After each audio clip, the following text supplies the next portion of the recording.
All right, so Tuesday Thoughts, week number 5, and I happen to be sitting at the Indiana State Fair, helping out with a few things today, and so took advantage of the atmosphere and being in a little different spot, right? So Tuesday Thoughts for this week, the quote, "Real leaders are ordinary people with extraordinary determination."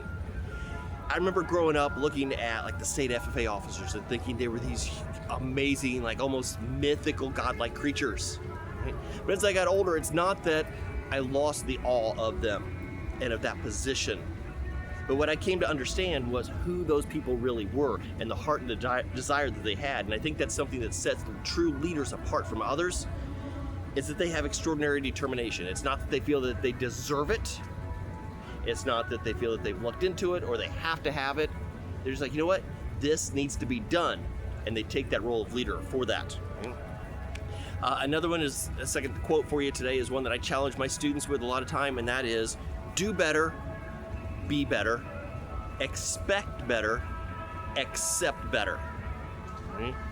Always challenging yourself to improve, and I think that's something that we should expect better things from people. Don't expect adequate and average. Now, don't be upset with them if they give you that. This is that opportunity for that real leader to have that determination to help them raise their level of accomplishment, okay? But you also need to be someone who is going to accept things that are better, okay? If you are working with someone and they become better than you, that's an amazing feeling to see their accomplishment. Too many times we've seen people who are in leadership roles find people that start to be better than them at something, and they get mad and start to undercut them because they are afraid of losing their position, okay? Your extraordinary determination as a leader should be to accept things that are better than you so that you get things to grow and learn and be better and improve all around you, right? Okay, so here's one that for some people creeps them out a little bit. I know there was somebody a couple years ago when I did this, thought this was the grossest email I'd ever sent, but it was talking about feet, okay? So it says, feet are an enormously complex part of the body. You've got 26 bones, you've got 33 joints, 19 muscles, and they work together for this huge range of motion and movement within the foot. But many of those bones actually remain cartilage throughout a person's childhood, slowly ossifying into bone as the years go on. So according to the Ontario Society of Chiropodists, the foot doctors, all of the bones don't completely harden until a person's about 21 years old.